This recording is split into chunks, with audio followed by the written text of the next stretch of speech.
Testing, testing, testing. Hopefully you guys can hear me. Oh, that's a weird angle. All right, anybody there? Welcome. This is our Q&A for this week. I'm here with you guys for the next 30 minutes or so.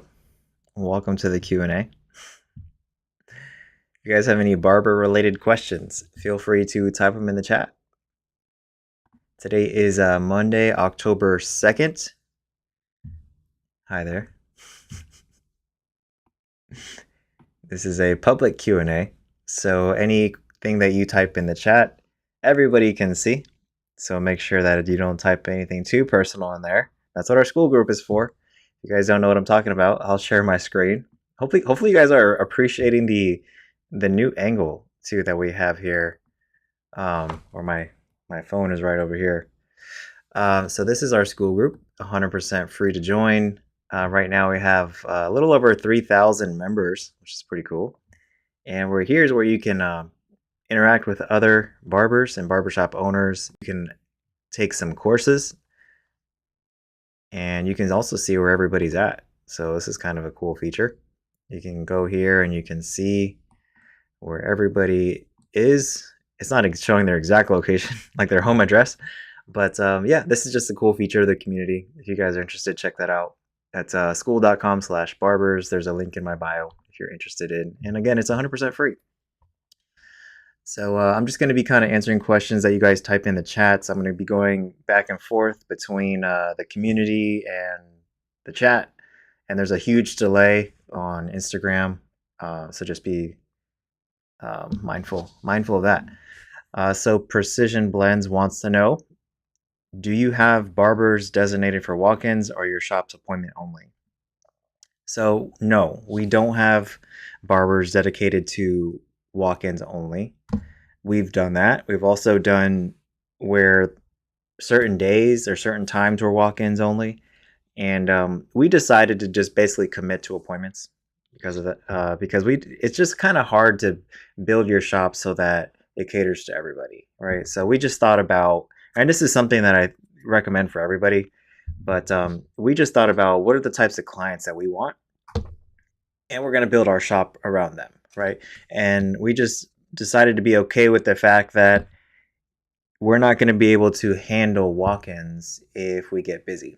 So we decided to, now we still take walk-ins, but we just, we don't set aside time for walk-ins. We don't set aside barbers for walk-ins, but we'll take a walk-in. Like if somebody comes in and we are, not doing anything, we're not going to turn them away because they don't have an appointment. So we're not appointment only either. So we do both, right? We just don't cater to walk-ins, if that makes sense. Because if it gets to the point where we start having to turn away a lot of people, a lot of walk-ins and appointments, well, then I think that's a good problem to have, first of all. And then at that point, that's when I start looking to hire barbers, right? So does that answer your question? I don't think, for me personally, I didn't think it was a good idea to try to cater to both appointments and walk-ins as far as like dedicating time to walk-ins. Some places do that with success. I just didn't want to play the game, right? We just want to encourage people to book appointments.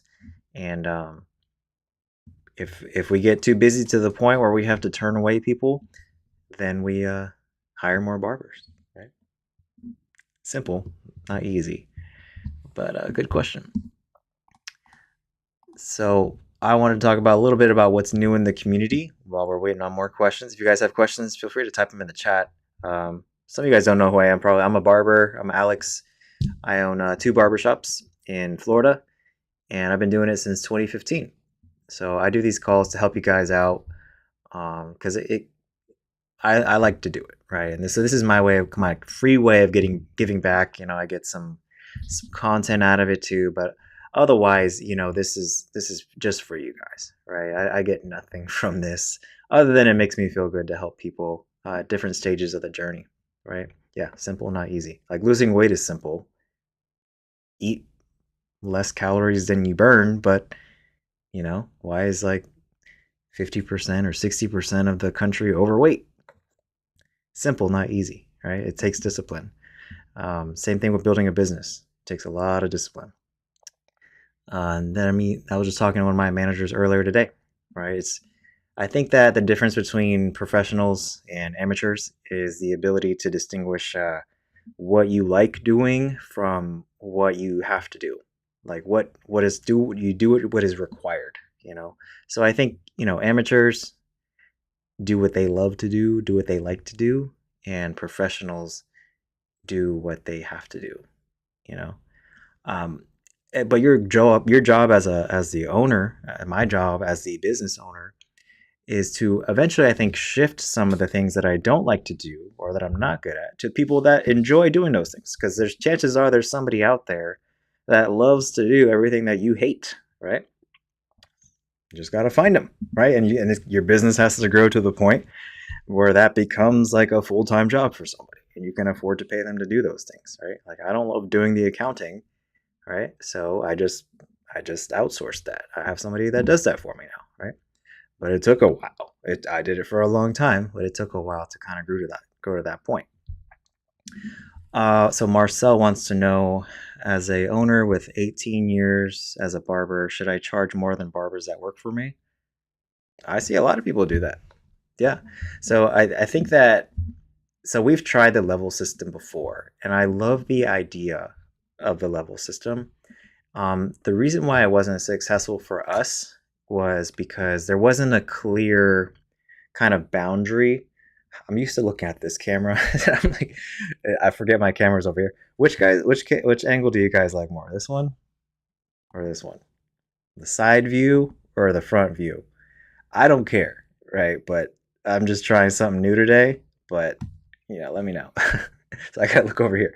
All right. So the reason why the level system wasn't successful for us is because there wasn't really a good distinguishing, like what makes somebody like a master barber versus senior barber, right? And we just went off of how long they were licensed, which is a terrible way to do it.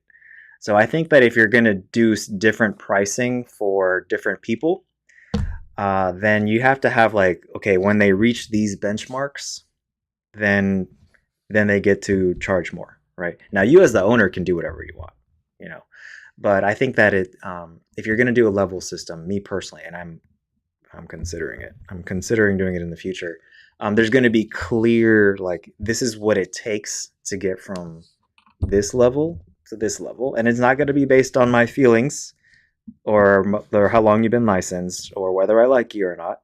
It's going to be based on probably things like client retention, sales, punctuality, attendance, like the things that help grow the business.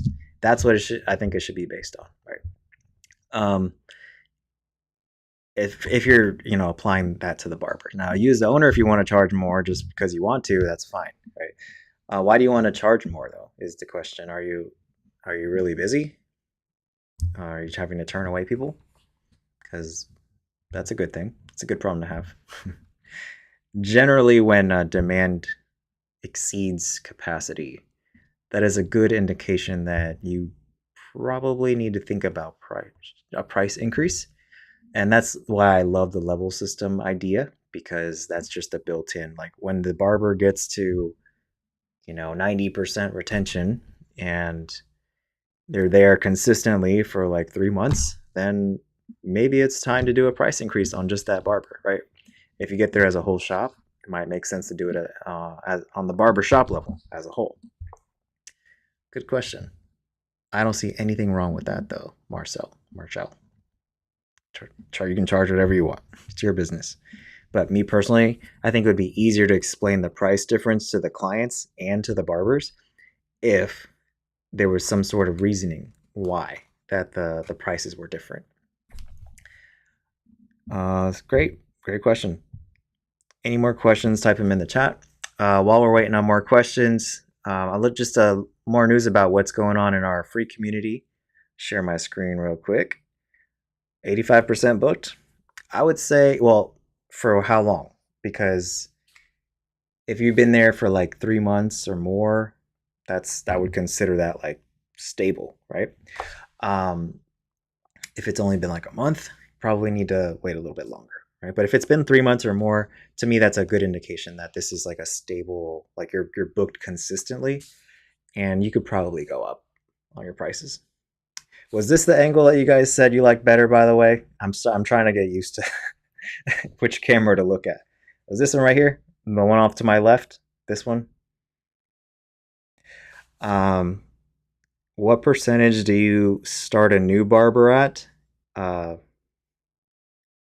okay, so we do it a little bit differently. Our barbers are employees, and they all get paid by the hour, or it switches to commission when their sales are high enough. But basically, uh, it depends on experience as far as like where we start them. The more experience, they might start higher, but eventually, like everybody's performance pay is the same, right? Okay, thank you. Yeah, this one. Okay, we'll try it out. Because otherwise, I have to use like a second recording software to record my phone angle, and I use this one to pull clips from for my social media. But yeah, so I think that there's a video on my YouTube channel. See if I can find it and share my screen with you guys, where I talk about the commission, because this is one of the most common questions that I get, which is how much to pay your barbers.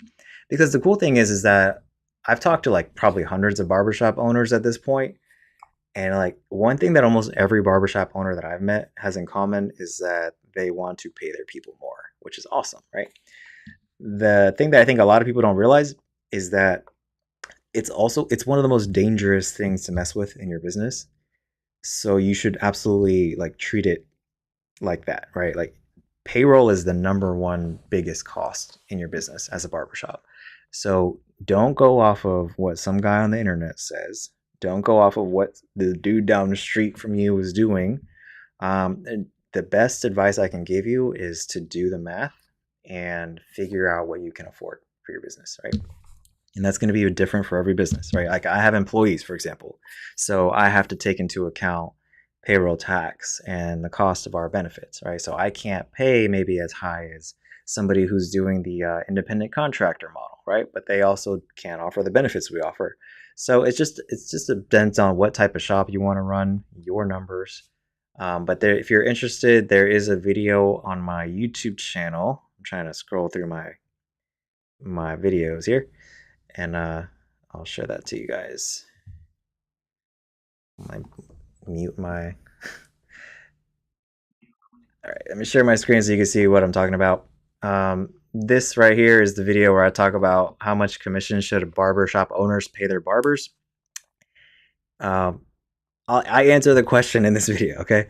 Just go watch this video. That's the name of my channel, Alex Jermiller or Alex J the Barber. Look for a video that's titled this. It's kind of a long video, but you don't have to watch it all in one sitting, too. You can, do it 10 minutes at a time. And yeah, that is the best answer. Do the math, right? And don't copy other people just because they say on the internet that this is the best way. Now, I need to dig deeper into this. So I'm just a little disclaimer here, right? But when I was doing some math the other day, I realized that the two most profitable ways, if your goal is to make a profit in your barbershop, the two most profitable ways that you can pay your barbers are A, the most profitable by far, the math is pretty easy, is you're just paying them straight hourly, right? They're not getting any commission, no nothing, right? They just get like, let's say $15 an hour, and you pay them that, and then you keep everything they make after that, right?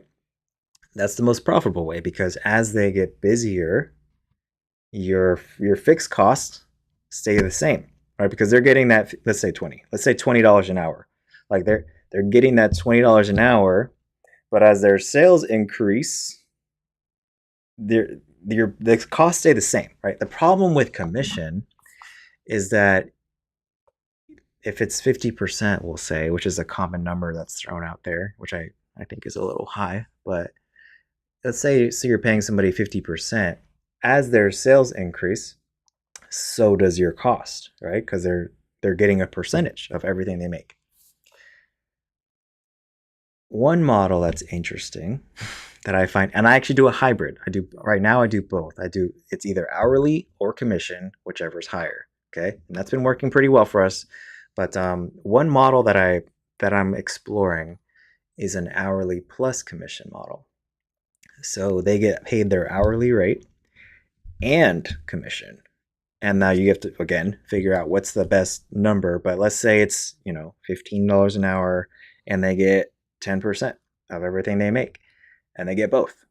So what's interesting about that model is as they get busier, their payroll costs usually goes down from what the math I've done. So the only other model that does that is hourly, right? So yeah, so I'm going to be figuring this out in my shop, and then probably a year or two from now, I'll make a whole course on it. But once we figure out, I think the most profitable, the best way that aligns the incentives between the barbers and the shop, um, I'll make a course on it. But right now we do hourly or commission, which that's been working fine for us. But if there's a way that we can actually get more profitable as we get busier, then that's definitely something that's gonna be worth looking into, in my opinion. So 50 is high, but I feel more commitment inside my shop. Yeah, there's something to be said about, if you're hiring just the best of the best, right? Then a lot of people could argue that it's worth paying more to just keep people around, you know? I'm just saying it's high in terms of you may be starting somebody there, like from day one.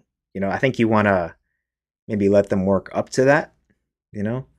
But it just depends on your business. If you have independent contractors, then you don't have any of the overhead that I do, right? So you can pay 50 and probably be fine. I can't do that just because we have so much overhead with having employees that it wouldn't really make sense for us to pay anywhere near that, right? But this is why I do these things, to try to figure out maybe there is a way to get there. What if we can? And some people do make more than 50 in my shop, but they have more responsibilities too. Good question. Um, but the best answer is do the math, right? I'm not going to give you a number because I don't know your numbers. I don't know your numbers in your shop. So that would be irresponsible of me to say that. One cool thing with that is a lot of you guys are interested in memberships, and I'm happy to talk about memberships. But I'm working on a membership course inside the community. I'll share my screen so you guys can see it. I've been working on it for a while, actually. It's taken way longer than I thought, but hopefully that communicates to you guys how serious effort I'm putting into it. So this is the community, and this is the course that I'm referring to right here. And if I open it up, you can see how many videos are inside already. Quite a bit. And then right now I'm working on the final module. I just recorded this one today, when to raise prices. So if you have to raise your membership prices, talk about some ways that we've done that. And then we'll do a couple other things, a couple other videos, and then we're done with this course, and then I'll release it inside the community. Those people that are paid members already have access to this, but everybody else, they're going to have to wait until it is released. So yeah, that's exciting. I'm excited. A lot of people are interested in memberships, so I'm happy to, be happy to release that course for you guys. I'm curious too, what course would you guys want to see me make a course on? What topic would you guys want to see me make a course on in the future? Because I'm starting to run out of ideas. I can't make the pay course, like the how to pay your barbers course, for a while, right? Until I'm feeling super confident, like this is the best way. But I'm going to start testing that stuff soon. But what topic would you guys like to see a course on in the future?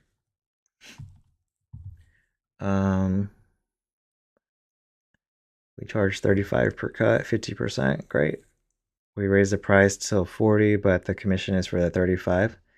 All right. Yeah. So that's one way that you could do it. If you're that's one way I've done it in the past, is if your payroll cost is too high, then the only way to really bring it down is to raise prices but keep payroll costs the same. So they're not making less. relative to revenue, they're getting less, right? So the shop revenue, the shop profit increased. They're making the same.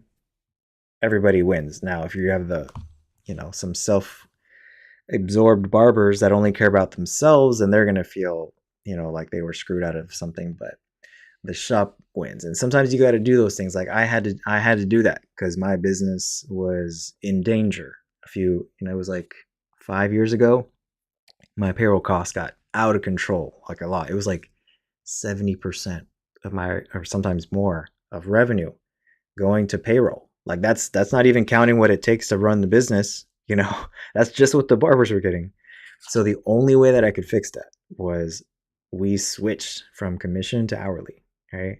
And then we raised the prices at the same time. So naturally, this upset a lot of the barbers, and then we had a walkout. So almost every barber quit, but it ended up being a great thing because it was like a reset for my business, and we were able to start fresh. And we hired new barbers, better barbers, and now our payroll cost is way lower than what it was. We have a way healthier business, but that was a tough decision. That was one of the hardest things I've had to do for sure. What's up, Retro Thunder? How are your shops doing on Monday, Thursday, Wednesday? Um, it really depends on who's working, like so some of my barbers have just like crazy high retention, like 90% of their clients come back. My retention is at 90% now too. So when your retention is that high, it's very rare that you have a slow day, like very rare. Now it happens, and one good indicator to see like how the market's doing right now is whenever I'm on Facebook, if I see an ad from Great Clips for $9.99 haircut, then I know, okay, we're in a slow time, like industry wide, right? Because they only do those things when they're slow. So I saw one today, so that was for me a good indicator that, like, okay, everybody else is slow right now. Uh, But to answer your question, it really depends on who's working, as far as like how busy the shop is. Because if all of the barbers that have high retention are working, we're busy, right?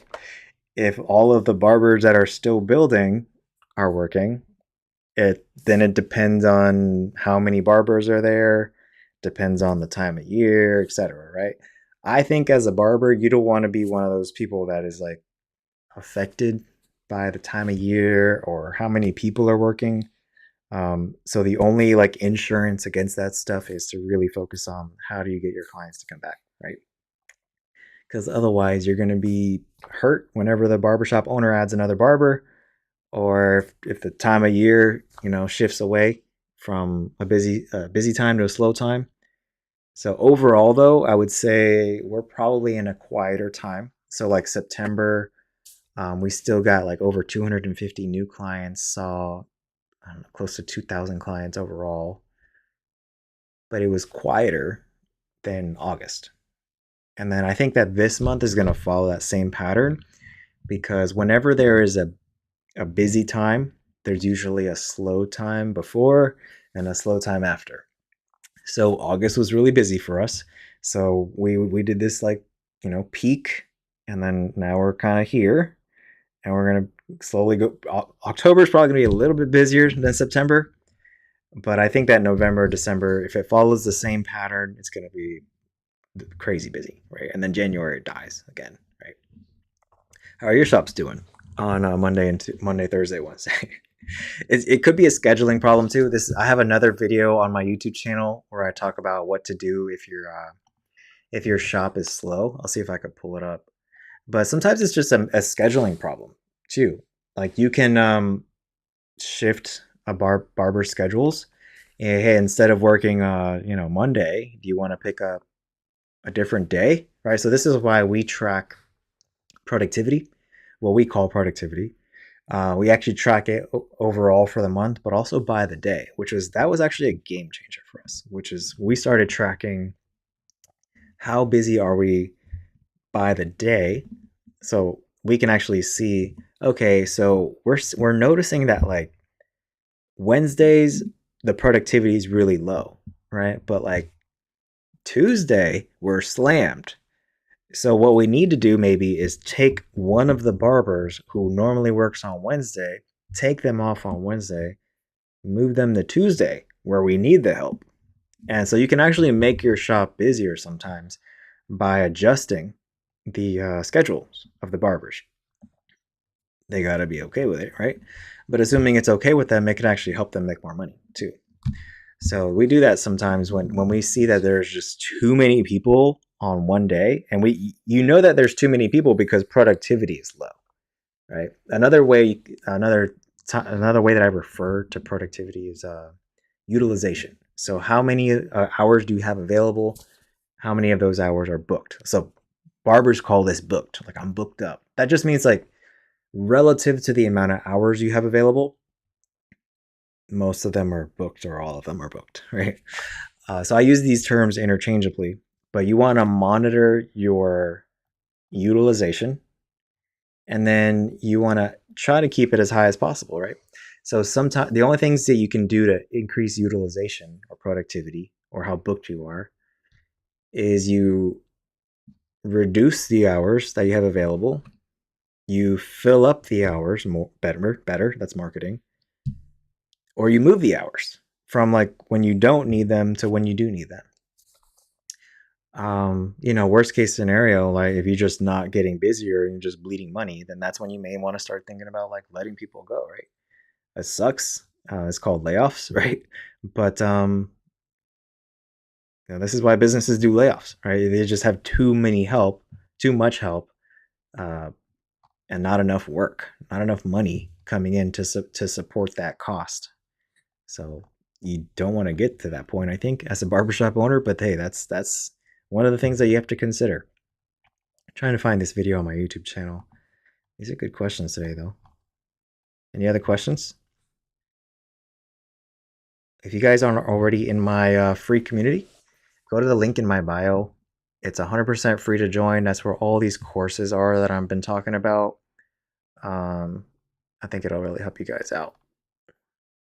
Plus, we can interact in there. I only do these calls like once a week. So, shit, where is this video? Okay, my YouTube channel is getting kind of up there with as much as far as like the amount of content I have. Mm, I don't know. It's like what to do when your shop is slow. It's on my YouTube channel. If I find it later, I'll let you guys know. But I don't want to waste any more time looking for that video. We compress and stretch the hours. What do you mean by that? There's also another video that I have on what to do on slow days. I think you might find that interesting because that's a lot of the questions I get. Like, it's a slow day. What should I do? I got that question so many times that I made a checklist for my own barbershop so that my barbers know what to do. And then I made a video about it. So that's on my YouTube channel. So this is let me share my screen. I finally found the video that I was talking about. This video right here. Is your barbershop slow? Which probably everybody's slow right now. Just because it's that, October is just kind of a weird month. But you want to watch this video right here. This is kind of one of the older videos I made, but is your barbershop slow? Try this, right? Watch that video. Maybe it'll help you. Okay. All right. Any other questions? For new barbers, we compress the hours of availability. Okay, I can see how that makes sense. Um, but why? Why do you do that? I'm just curious. Because I would think that as a new barber, you would want to be as available as possible so you can get as many clients as possible. But maybe there's a reason why you're doing that. Does my shop offer paid time off? Yes. That's actually not the most expensive benefit, though. What do you guys think the most expensive benefit that we offer is? We offer healthcare, dental, paid time off, and a 401k with a company match. What do you guys think is the most expensive benefit? It surprised me. I'll say that. For clients have less options so they can book in advance. Yeah, that there is some I could see the logic there because I do think that one I'm actually working on making a video that can try to help explain like how I got to 90% client retention. And one of the things, it's actually a disadvantage, but I think it's an advantage too. But I only work part time. Like my schedule is really difficult. It's really difficult to get an appointment with me. I only work 3 days a week for 15 hours. Right? So it's actually really hard to book an appointment with you as a client. But that actually makes some clients want to book with me even more. Now, I'm not recommending this. I'm just saying that this is a side effect of the fact that I don't have a lot of time available. Clients are looking online, and sometimes people they're looking for who has the least time available. So they see that I have like one appointment available this week, and they're like, "Oh, this guy must be good because he's booked all week." They don't realize that that's like maybe my only day working this week or something. But I could see the reasoning behind that. And when I used to use Square, I used to use this feature that was like a fake it filter. But I stopped using that because I realized like I actually do need these times available, right? Because yeah, I was getting busy. Maybe in the beginning that might make sense, but long term, I think you want to have barbers their whole schedule be available. Healthcare, no, it's actually 401k.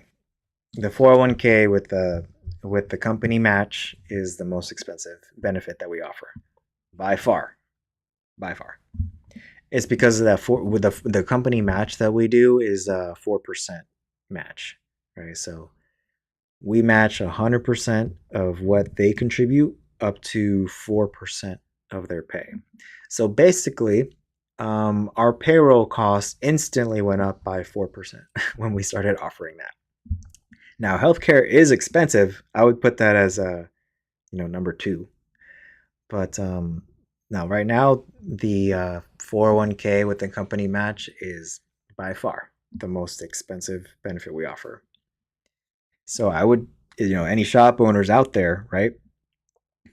Be careful. That is, you can offer a 401k. You don't necessarily have to do a company match.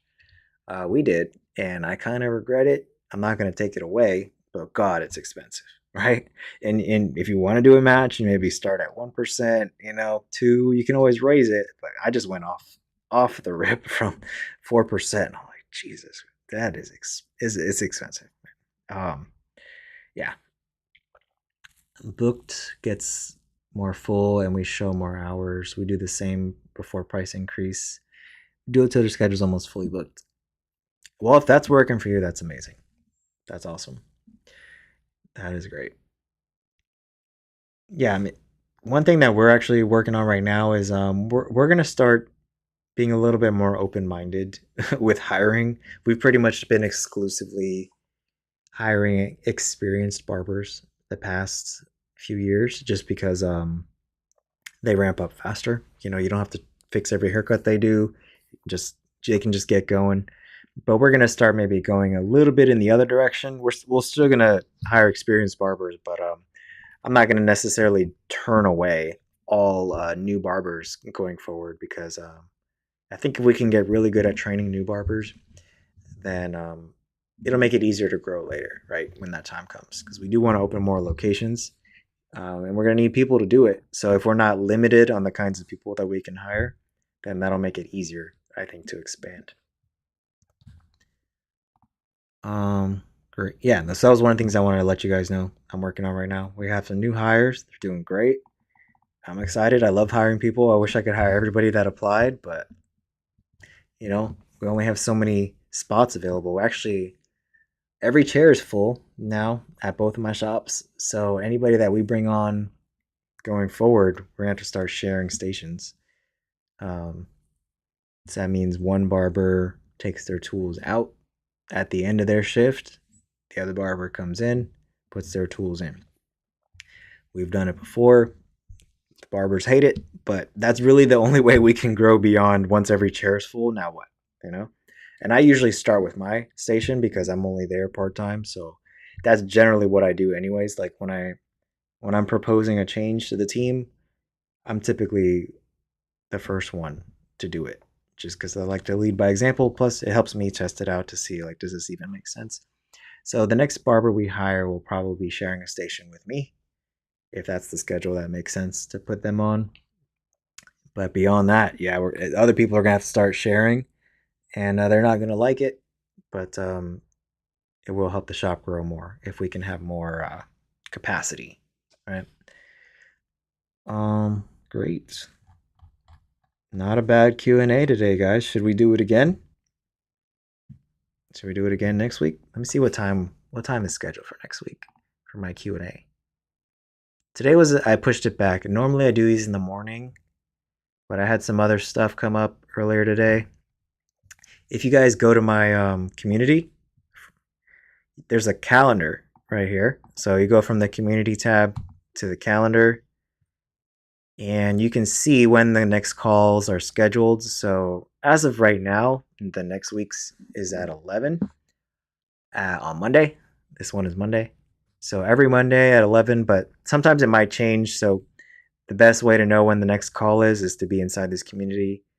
And if I change it, the people inside this community will be the first to know. All right, cool. Well, I think I'm going to end it for today, guys. I appreciate you hopping on the live. Same time, well, not the same time. Next week, join the community if you want to know when the call for next week is. But as of right now, it's at 11 a.m. Eastern time.